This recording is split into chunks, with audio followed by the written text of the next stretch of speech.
총성이 울려 퍼졌습니다. 단 3초 만에 한나라의 영부인이 쓰러졌고 그 순간 권총을 뽑아든 한 남자가 있었습니다. 이 남자는 베트남 전쟁의 포화 속에서 살아남았으며 파리 저격 사건 현장에 있었고 12궁정동에서 발생한 총탄 공격을 막아내며 기적적으로 목숨을 부지했습니다. 또한 아웅산 묘소 폭발 사건에서도 천운으로 목숨을 건진 전설적인 경호관, 바로 박산범입니다. 그는 박정희, 최규하, 전두환, 노태우, 김영삼 5명의 대통령을 가까운 거리에서 경호한 인물로 한국 현대사의 모든 비극적인 순간마다 현장에 있었습니다. 1943년 충북 옥천의 작은 마을에서 태어난 박산범은 어린 시절 서울로 올라왔습니다.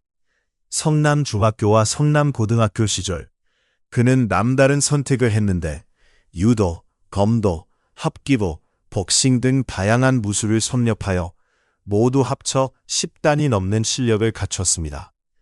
하지만 그는 단순한 무인이 아니었습니다.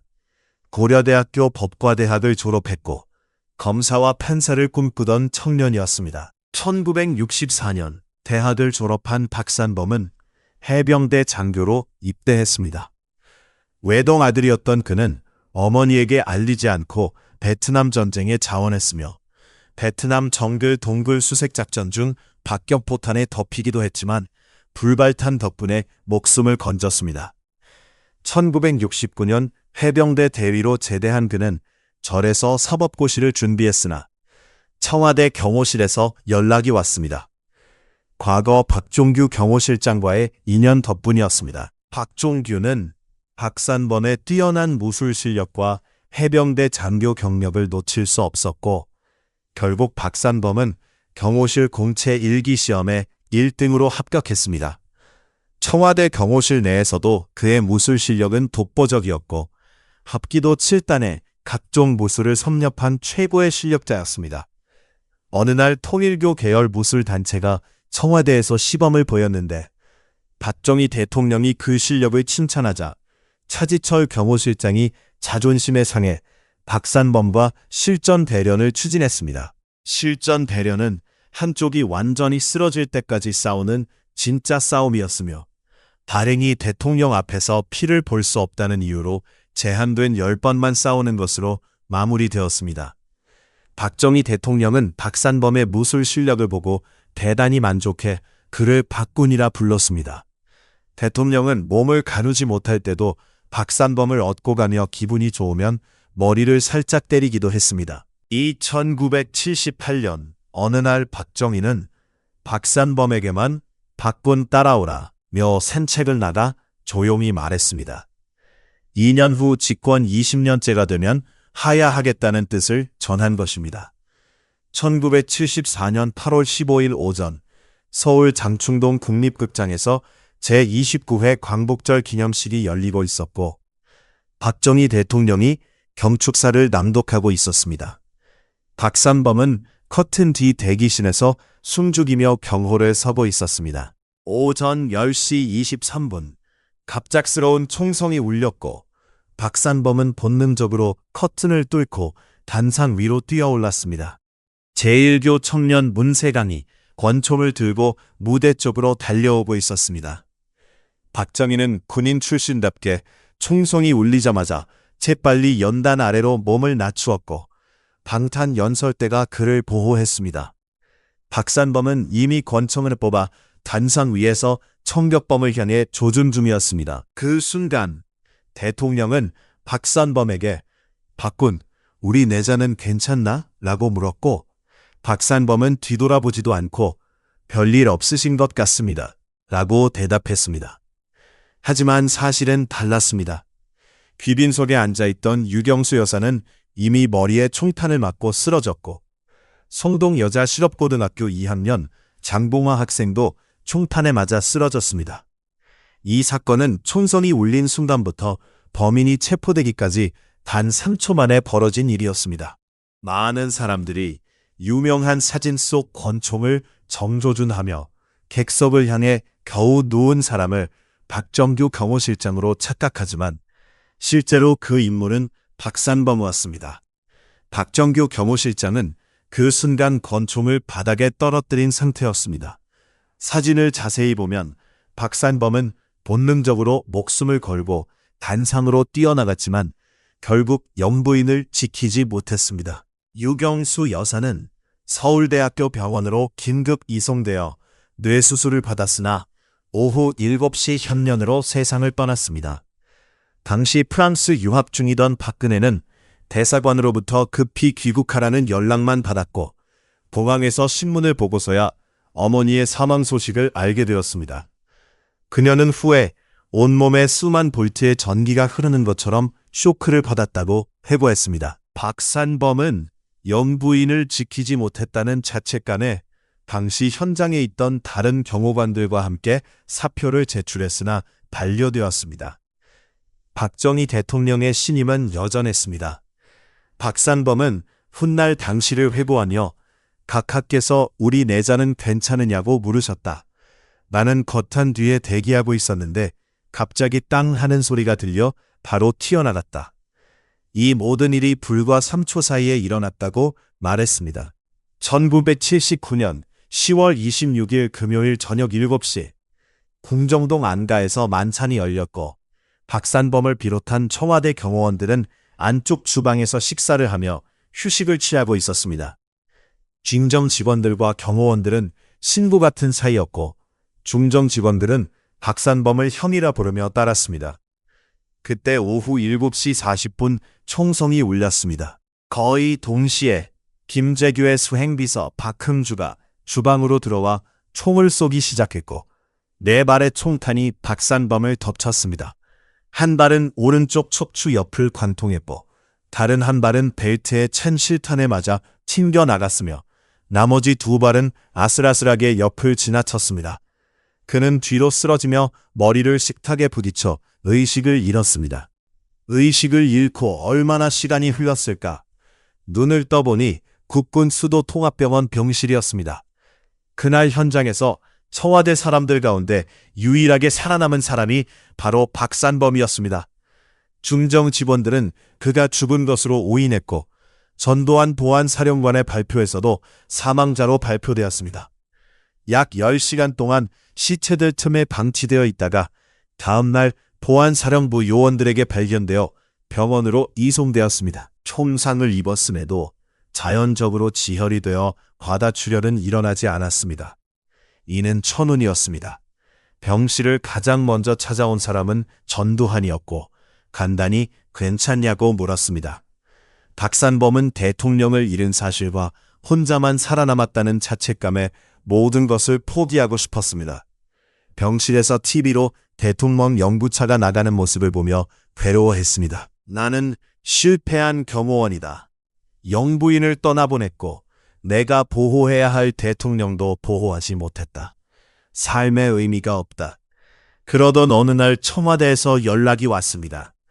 경호실을 재건할 사람은 당신밖에 없다는 말이었습니다. 박산범은 몸 상태가 좋지 않았지만 다시 일을 시작했고 초토화된 대통령 경호실을 다시 일으켜 세웠습니다. 1983년 10월 9일 전두환 대통령의 미얀마 순방 이틀째 박산범은 대통령이 탄 차량에 탑승해 있었습니다. 영빈관에서 아웅산 묘소까지는 불과 10분 거리였으며 한 언덕만 넘으면 도착하는 거리였습니다. 그러나 미얀마 외무장관의 차량이 고장나 택시를 타고 다시 출발하는 바람에 예정보다 4분 늦어졌습니다. 먼저 도착한 수행원들은 행사 진행 시범 연주를 시작했고 북한 공작원들은 이에 맞춰 폭탄을 터뜨렸습니다. 오후 10시 28분 대통령 차량은 묘역까지 얼마 남지 않은 곳에 있었고 폭발이 조금만 늦었거나 전두환이 조금만 일찍 출발했더라면 목숨을 잃었을 것입니다. 이 사건으로 우리 정부 관료와 수행원 17명이 순직했습니다. 박산범은 후에 이렇게 회고했습니다. 대통령을 바로 우리나라로 모시려고 했는데 대통령께서 부상자들이 이송된 병원에 꼭 가셔야 한다고 하셨습니다. 병원의 입장에서는 두 번째 공격이 들어올지 몰라 반대했지만 대통령은 환자들 보기 전에는 돌아가지 않겠다 하셔서 병원에 들렀습니다. 이후 비행기에 탔는데 수행원 자리가 거의 비어 있었습니다. 그때 참담한 심정을 잊지 못합니다. 세 번째 죽음의 문턱에서 살아남은 박산범은 1993년 2월 25일 문민정부의 첫 대통령 경호실장에 임명되었습니다. 비군인 출신으로서는 첫 경호실장이라는 점에서 화제가 되었습니다. 그러나 1년 10개월 만에 경질되었는데 이는 김영삼 대통령 측근인 김현철과의 갈등 때문이었습니다. 김현철은 사설 경호원들을 청와대 경호실에 특별 채용해달라고 요청했으나 박산범은 단호히 거절했습니다. 경호실 인원은 법으로 정해져 있으며 새로운 사람을 들이려면 기존 인원을 내보내야 하고 제대로 된 경호원을 만드는데 최소 5년이 걸리기 때문에 함부로 교체할 수 없다는 원칙 때문이었습니다. 경호실의 존재 이유는 대통령의 안전을 지키는 것이 최우선 임무입니다. 박산범은 집을 나설 때 다녀오겠습니다가 아니라 저 갑니다라고 인사했습니다. 죽음을 각오한 마음가짐으로 경호 생활을 했던 것입니다. 전두환은 박산범을 국회의원에 출마시키려 했으나 거절했고 1996년에도 국회의원 제의라 들어왔지만 역시 거절했습니다. 여러 대통령 곁에서 권력이 생겼다가 사라지는 것을 봐왔기 때문입니다. 권력의 무산함을 너무나 잘 알고 있던 박산범은 권력을 추구하지 않았기에 병든 노후를 보내지 않고 존경받는 전설로 남았습니다. 그는 청와대 경호실은 대통령을 경호하는 곳이지 특정 대통령 개인에게 충성하는 곳이 아니다. 정권이 바뀌어도 경호실은 90% 정도 남는다. 전문성이 중요하지 정치 바람에 따라 움직이는 조직이 아니다 라고 말했습니다. 그가 지켜본 대통령들에게는 공통점이 있었습니다. 모두 건강했고 놀랄 정도로 부지런했습니다. 수많은 회의와 만찬, 파티로 개인적인 시간은 전혀 없었기에 5년을 버티려면 건강하지 않으면 대통령을 할 수 없다고 했습니다. 박산범에게는 특별한 일화도 있습니다.